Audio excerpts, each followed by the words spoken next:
All right, buckle up, because this deep dive, we're tackling a life story that's anything but ordinary. Oh, you think so? We're talking Emperor Haile Selassie I of Ethiopia, a figure who's known around the world. Instantly recognizable. But when you dig into his rule, it's full of these contradictions that still get people talking, even today. Definitely a figure shrouded in mystery. We're working with a pretty big excerpt about him, so we're going to try to condense it, right? Pull out the most interesting stuff for our listeners. Yeah, kind of like a Haile Selassie I for beginners, if you will, although there's nothing basic about his story. Right. I mean, where do you even start with a figure like this? Well, he wasn't always Emperor Haile Selassie, right? He started life as Tafari Makonnen, born back in 1892. Even his birth, it's not your average royal arrival. One who is respected or feared. That's what Tafari means, right? Yeah. Exactly. Talk about a lot to live up to. And the source really plays up this, like, almost regal upbringing. Think of, like, the grand dynasties of Europe. The Habsburgs, the Romanovs, Tafari's family, the whole Solomonic dynasty claimed that kind of lineage. Wow. So not messing around. No. They traced their ancestry all the way back to the biblical King Solomon, ruling for centuries. A serious royal pedigree. Okay, so we're not dealing with just a king here, right? This is an empire. Ethiopia at this time, this is serious stuff. Oh, absolutely. It's an empire, and a diverse one at that. It's important to understand Ethiopia's multiculturalism, the dynamics between the Oromo and Amhara people, just the sheer mix of ethnicities and religions. That plays a huge GE role throughout Selassie's story, so keep that in mind. Internal politics, we know that's going to be huge. But one thing that just like floored me reading this is, so the scramble for Africa. Europe's dividing up the continent, right? Carving it up like a cake. And Ethiopia. They just resist it. They stand their ground. It's a point of immense pride. Ethiopia, or Abyssinia as it was often called, it's a name that reflects its multicultural heritage. They stood strong, independent, when almost everyone else was falling under colonial rule. And this is largely thanks to Emperor Menelik II, who you mentioned earlier, right? Modernizing the army, playing this incredible diplomatic game, even choosing Addis Ababa as the new capital. Menelik II, shrewd, strategic leader. And it all comes to a head, all that maneuvering, it pays off at the Battle of Adwa in 1896. Oh, I know where you're going with this. A massively outnumbered Ethiopian army facing down the full might of Italy. And they win. They win. It's insane. No wonder they still celebrate that victory to this day. It's a David versus Goliath moment. It showed the world what resisting colonial powers could look like. And it's this spirit of independence, this spirit fostered by Menelik II, that really becomes a cornerstone for Tafari Makonnen's life and eventually his reign. It's almost like all the pieces are in place. Yeah. You know, you've got the legacy, the location, the global context, and right at the center of it all, you have young Tafari. Waiting in the wings. About to step onto the world stage and really make his mark on history. So you've got Tafari, heir to this legacy of defiance. You'd think he'd be a straight shot to the throne, right? Not so fast. Think less coronation, more like political thriller, you know? Yeah. Remember Emperor Menelik's grandson, Lijiasu? Oh, yeah, the emperor in waiting. His reign was, well, it didn't last long, did it? And the source definitely makes it sound like he was a bit of a wild card. Let's just say, Ieyasu, he wasn't really one for tradition. Preferred a much more hands-off style of leadership, which ruffled some feathers. But the real sticking point, his suspected leanings towards Islam. Oh, religion. Always a factor. But Ethiopia's identity, it was so deeply tied to the Ethiopian Orthodox Church, wasn't it? Absolutely. Think about it. The Solomonic dynasty tracing its roots back to King Solomon. That's a lot of religious weight behind it. And Ieyasu not being a devout Orthodox Christian, well, that didn't sit well with the largely Christian power structure. So it created this opening, right? This opportunity for someone like Tafari. Exactly, a power vacuum.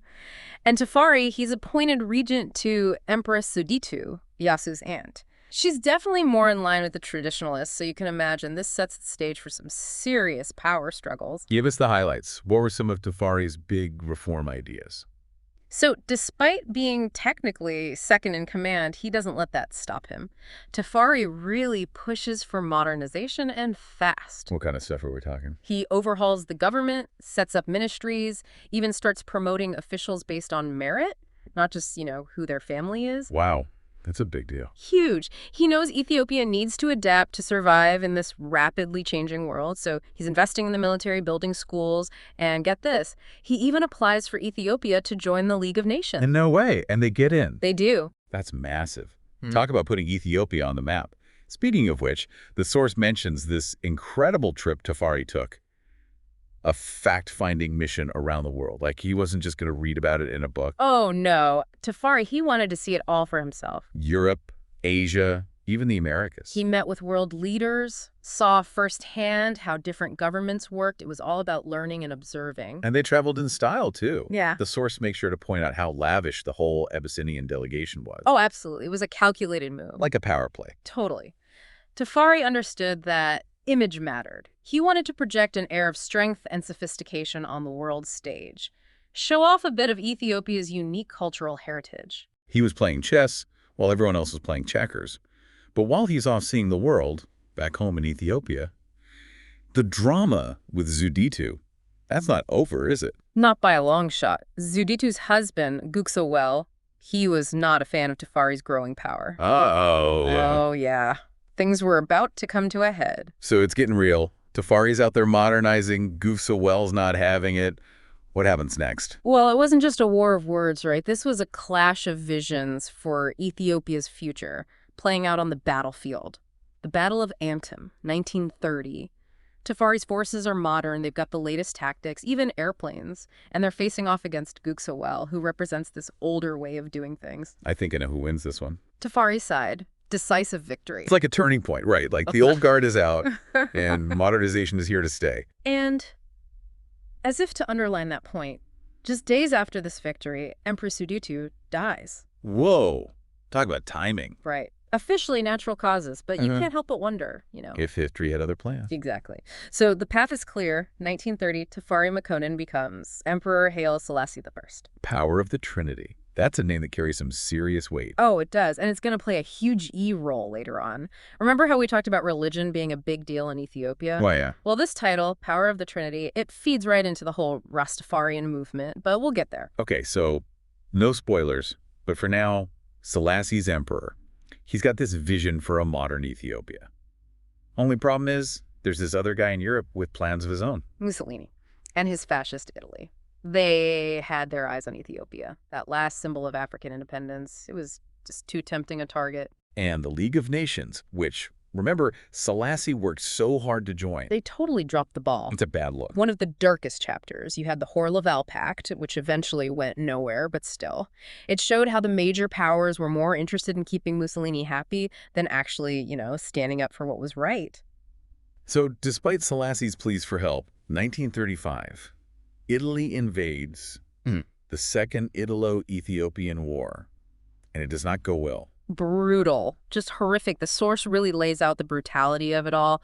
Poison gas, civilian casualties, just a complete failure of the international community to step in and stop it. And Selassie, to his credit, he doesn't just run and hide. Yeah. He leads his troops. He does. But they're up against a much stronger military. He's forced into exile, and that's when he gives that incredibly powerful speech to the League of Nations, begging for help. He becomes Times Man of the Year that year, right? Yes, he does. Which, what good's an award when your country's occupied? Right.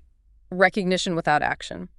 But even in exile, Selassie, he's the symbol of resistance against fascism. And then you have World War II. Plot twist. Everything gets flipped on its head. Right. Suddenly, Italy's the enemy, Ethiopia's on the side of the Allies, and Selassie. He gets his comeback. 1941, he returns to Ethiopia. I bet that was an amazing moment. 5 years to the day after he was forced to flee. Poetic justice, almost. Wow. But things didn't exactly calm down after that, did they? Not really. Selassie's walking this tightrope. He's celebrated globally, right? This icon. But back home, his rule's getting more authoritarian. There's a coup attempt against him in 1960. Ethnic tensions are flaring up. The war in Eritrea. And then you had the famine in Wollo, 1972. Devastating. Hundreds of thousands of people died. And Selassie's government, their response is slow, inadequate. It really showed the cracks in his rule. And meanwhile, across the world, you have Rastafarianism growing. They see Selassie as this divine figure, a god on earth. It's incredible, right? This stark contrast, this revered global icon struggling to hold on to power back home. And then 1974. The military coup, the Derg takes over. The Derg. This communist military junta. And Selassie, he's placed under house arrest, dies in 1975 officially, heart failure. But there are still a lot of questions around his death. So his whole life he was fighting these huge forces, colonization, fascism, internal strife. Even his death has this air of mystery. So where does that leave us? How do we even begin to sum up a figure as complex as Haile Selassie I? It's tough. Was he a hero? A villain? It's not that simple. He's a product of his time, but also he helped shape that time. A symbol of African independence who became increasingly authoritarian. It's a good reminder that history is messy, right? It's rarely black and white. And that's what makes it so fascinating. Haile Selassie, he was both revered and reviled, sometimes by the same people for the same reasons. Yeah. It reminds us that there are rarely easy answers when it comes to historical figures. It's all about understanding the context, the complexities, the nuances. Exactly. And honestly, I think that's the biggest takeaway from Selassie's story. We have to resist easy answers, simple labels. We need to engage with the messiness of history, recognize that even these huge, iconic figures, they were human, with strengths and flaws. And on that note, that wraps up our deep dive into the life and legacy of Emperor Haile Selassie I.